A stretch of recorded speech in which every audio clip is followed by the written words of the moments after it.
chapter 16. Chapter 15, not 16. Chapter 15, where White talks about the parable of the lost sheep and the parable of the lost coin. That is what I need, and we are done. Good. I'm here. I'm in page 194, paragraph 2. She begins by explaining what the parables mean, and says the parable of the lost sheep represents those that are lost.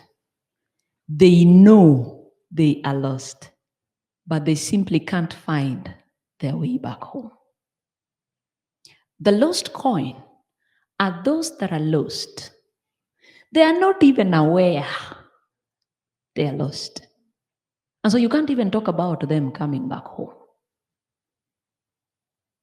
This parable has a lesson. No, I've started very far.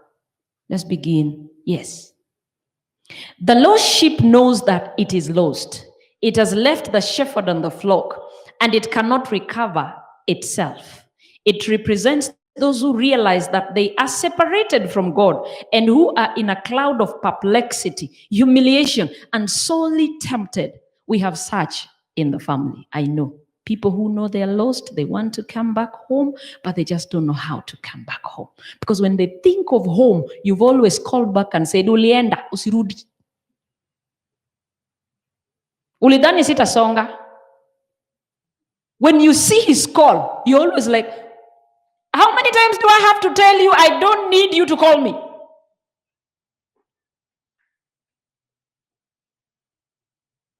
So how are they supposed to come?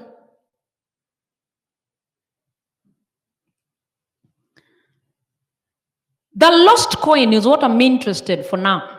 The lost coin represents those who are lost in trespasses and sins, but who have no sense of their condition. They are estranged from God, but they know it not. Their souls are in peril, but they are unconscious and unconcerned. And many fall in the witchcraft category. When someone is taken into a spell and they begin to do things, you wonder whether it is them. They can't even think. Let me ask you, is it normal for a full-grown man with 3, 4, 5, 6, 7 children to abandon his wife and children and go and live with another woman who has children that no one knows where they came from? They're about 6. And that guy is comfortable there. He's taking care of things there. He's paying school fees. He's paying rent. He's buying food. And it's like these children are his children. So normal. But the minute he comes back to his family, he's hostile with everyone. Do you think this man is normal? One day I'll come back. We handle the subject of spiritualism, the forces of darkness. And let you know how you keep on saying, I don't believe in it, when the devil is rocking your boat. So when the devil has thrown in an arrow, bewitched your husband, you want to fight it physically. You will not win. You can't.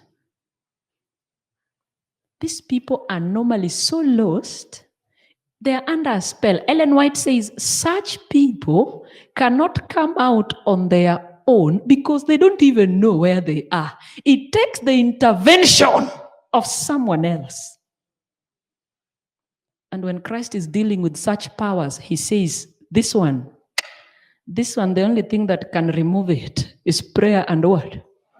Fasting. Because we are dealing with demonic forces.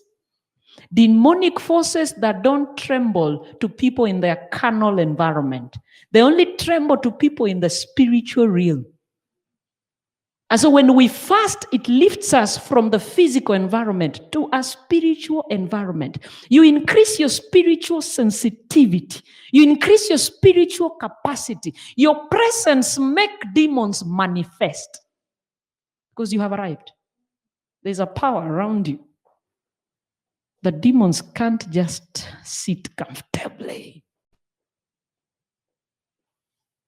But when I tell you to fast in the ulcers, diabetes, I used to have ulcers, but I told God, if this is the only weapon, then today my ulcers go. And I fasted 3 days, 3 nights, no food, no water. I have not had ulcers to date. I told you yesterday I'm on a 21-day fast. I'm only handling water and fruit. Because a human being can go up to 40 days without food. After 40 days, 41 days, you're now starving. The body is eating itself. The same human being can only go up to 3 days without water. The 4th day, you can die because the body is 87% water. So if you're going on fasting periods that are longer than 3 days, you do what? Water. And then because poison is being flushed into your blood, there's no better medicine than fasting. I'm talking to those that have diabetes, pressure, go on a fast. You see how fast you will recuperate. It pushes all poison from organs into the bloodstream. That's why when you're fasting, you feel like you're almost dying. You're not dying. It's poison flushed into your blood. So what do you need to do? Push out the poison using water. That's why you drink a lot of water. Your digestive system is used to releasing digestive juices. They are acidic. So they are used that at a certain time you normally eat, they release. So now that you're not eating, they'll keep on releasing because they're conditioned. So your stomach becomes acidic. You feel like, hey, tumbo inaniuma. You will not die. Drink water. See, I'm dying. Have I died? Tomorrow I'll be doing my 14th day. Am I dead? Do I look like I'm fasting? I look good. Huh? That human beings are willing to fight to fast to lose weight. They fast to lose weight. But they cannot fast to fight the devil. Weight loss should not be a reason to fast. Weight loss should be a product of your fasting. I don't know how much I weigh right now, but this is not my normal size. Marjorie will tell you. This is not me. And I told you yesterday, it's the price you pay for a revelation from God. So you keep on.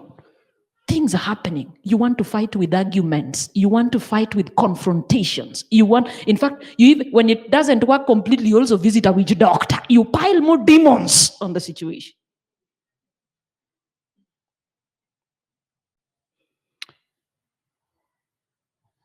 Just understand the one you're dealing with does not even know what they're doing.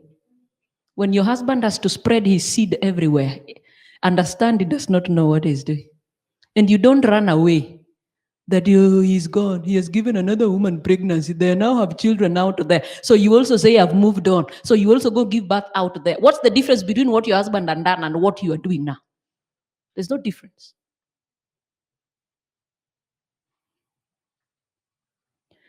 They are estranged from God, but they know it not. Their souls are in peril, but they are unconscious and unconcerned. In this parable, Christ teaches that even those who are indifferent to the claims of God are the objects of his pitying love. God is looking for them.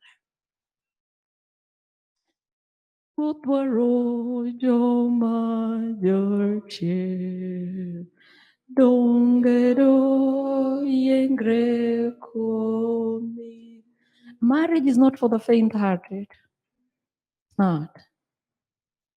And everyone has their portion of disappointment.